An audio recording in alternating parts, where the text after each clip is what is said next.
Becky attended her high school reunion last weekend. Hello. All of her friends seemed to be doing really well in life. Connor showed up wearing clothes from expensive brands. Hello. Matilda had not just one, but two of the latest smartphones. Oh. Tom showed up in a fancy sports car, and Beth was wearing a luxurious watch on her wrist. Take a good look at Becky's friends. Can you tell who is really rich?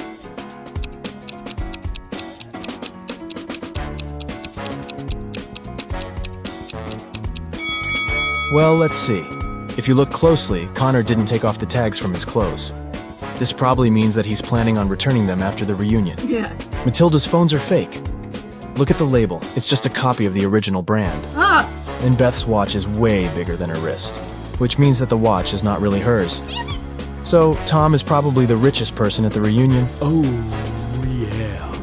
Amy's favorite band is in town, and she really wants to go to their concert. She asks her stepmother if she can go, but she says she will only allow Amy to go if she does a series of things for her. Oh. The first thing the stepmother asks is for Amy to bring her some water in a colander. To get this right, Amy needs to think outside the box. Okay. Can you help Amy figure out how she can do that?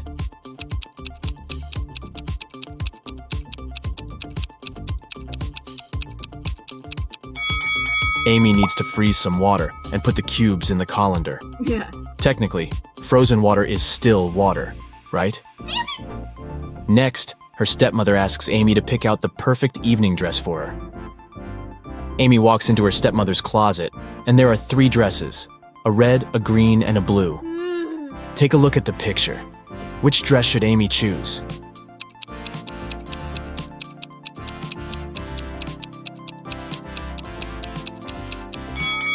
If you look closely, the button on the blue dress is about to come off. The green dress has a big paint stain on it, so Amy should pick the red dress. Yes. Before Amy can take the dress to her stepmother, the woman enters the room. She sees the stain on the dress and starts to shout at Amy, "How could you do this to my dress?" But Amy says she didn't do anything wrong, and that the paint was already there when she walked into the closet. Yes. The stepmother asks Amy to find the culprit. Oh. If she could figure out who had stained her dress, then Amy could go to the concert. Okay. The 3 main suspects are Amy's stepsisters, Ella, Bella, and Gabriella. What? They don't like Amy, so it's likely that one of them splashed paint on their mother's dress in order to frame her. When the stepsisters are out of the house, Amy sneaks into their bedroom to try to find the culprit. Take a look at the room. The first bed belongs to Ella, the second belongs to Bella, and the third bed belongs to Gabriella. Can you tell who did it?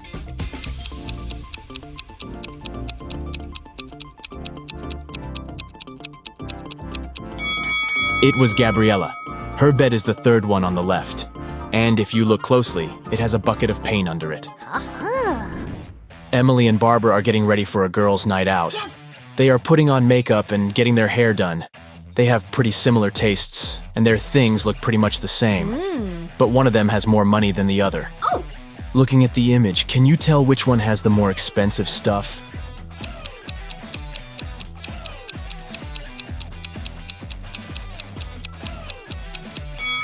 Take a look at Barbara. Her dress kind of gives it away since it's obviously a knockoff.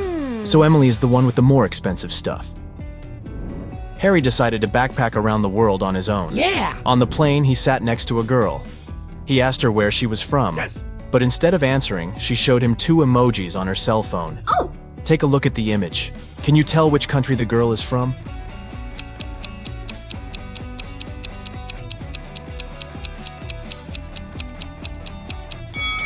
Let's see.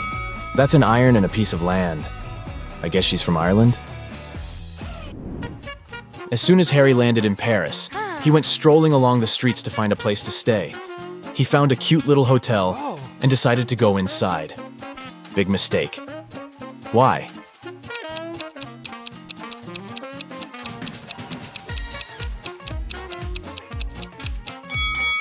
Take a look at the window on the last floor. It looks like there's a ghost. Yikes. I'd look for another place to stay if I were him. After he found a better hotel to stay in, he decided to get lunch. He ordered the classic French onion soup. But when his dish came, it was filled with cockroaches. He called the restaurant's manager to tell them about the incident. The manager said, "This is unacceptable. I will find the person who did this and fire them immediately." There were 3 suspects: The cook said that he had prepared the soup as usual. It was okay when he passed it to the waiter. The waiter said that he hadn't touched the soup. He just served it to Harry and hurried to take the order from another table. The manager also questioned the cleaner, who said that he had spent the last hours cleaning the bathroom and had no idea what the fuss was about. Can you tell who is guilty?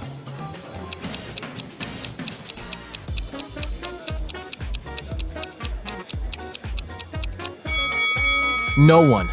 Look at the ventilation system. It's full of roaches. They must have crawled out of it and fallen into Harry's soup. Yikes. There are 3 passengers in the business class of an international flight that is headed towards Rome. Take a look at these 3 people. The first lady looks pretty well dressed.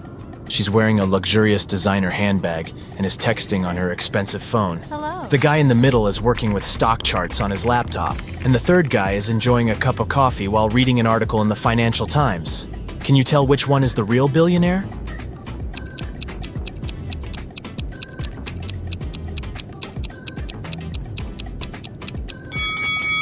Let's see. The woman may look well dressed, but if you see the tag on her clothes, it says 100% polyester. It's unlikely that a billionaire would wear something like this. The guy working with stock charts is wearing old, ripped shoes. I doubt that's a fashion choice, so he's probably not a billionaire. Oh. That leaves us the last guy. If you look closely, the article he is reading is about him. The title of the article is The World's Newest Billionaire. Oh, yeah. I guess we found our guy, huh? Detective Smith was called to investigate a burglary at the city's museum. Oh. A priceless diamond disappeared, and the thief left no trace behind. After analyzing the museum's security cameras, Detective Smith gathered 3 suspects: the security guard, the museum's curator, and a visitor. The security guard said he only left his post during lunchtime, and he could swear that the diamond still wasn't missing at that time. The museum curator spent the day guiding a tour of the museum for a foreign group. They came to see the diamond at the beginning of the tour, and it was still shining bright in its place. The visitor said he only popped in for a quick visit and didn't even pass through the Metzi aisle where the diamond was kept. After these 3 interviews, Detective Smith found the thief. Can you tell who it was?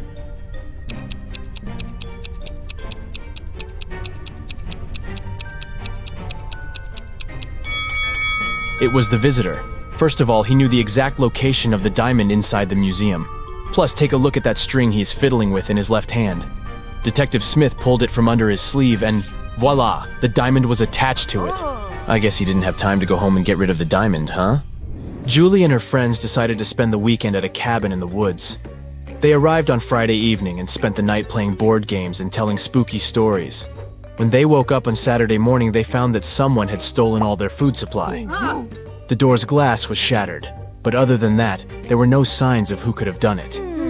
So the group decided to search the surrounding woods to see if they could find the culprit. Take a good look at the scene the group stumbled upon and see if you can find out who took their food.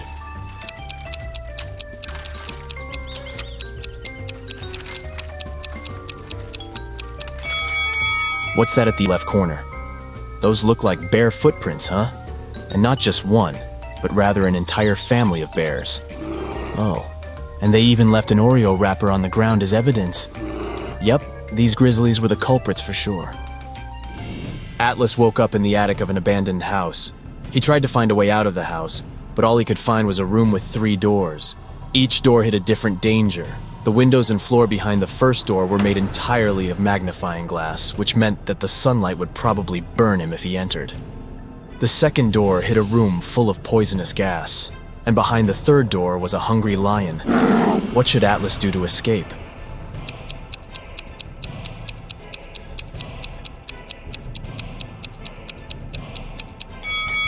He should wait until it's nighttime and use the first door. Sydney told her mom that her gymnastics team would go to a sports camp for the weekend. She asked her mom to help her pack a bag for the trip. Her mother packed everything she thought her daughter would need. When Sydney came back from the weekend, she was telling her mother all about the trip. But somewhere during the conversation, she asked her mother why she hadn't packed a toothbrush. The mother immediately knew Sydney was lying about where she had really been that weekend. How?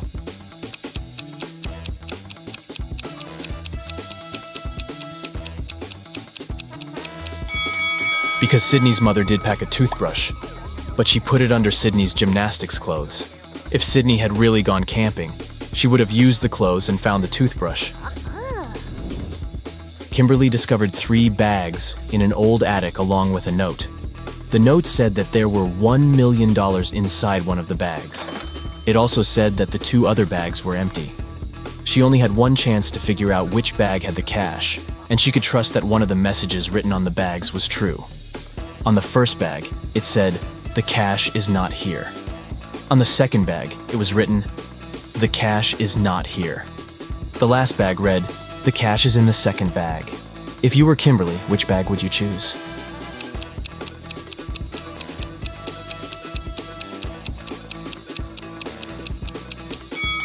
You should choose the first bag. If only one of the clues is true, then the money is in the first bag. The police have been after Mr. Burke for many years, trying to prove he's involved in illicit activities, but they never managed to catch him. One day, Detective Lawrence decided to make a surprise visit to Mr. Burke's office. As soon as the detective arrived, Mr. Burke's secretary said he was away on a business trip. The detective asked to see Mr. Burke's office and took a picture of it, but he wasn't allowed to touch anything without a warrant. So, Detective Lawrence went back to the station and got a warrant. When he returned to Mr. Burke's office, he noticed someone had been in there. Take a look at both pictures and try to find out what Detective Lawrence saw.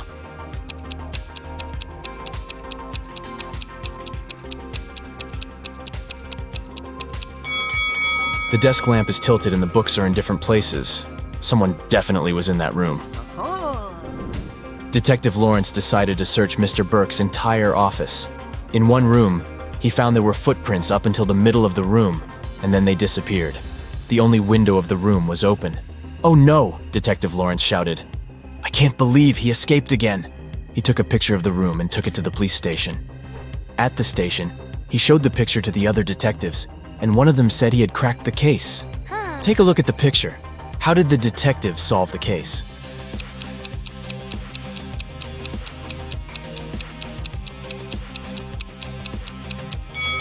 The detective understood that Mr. Burke was a shapeshifter.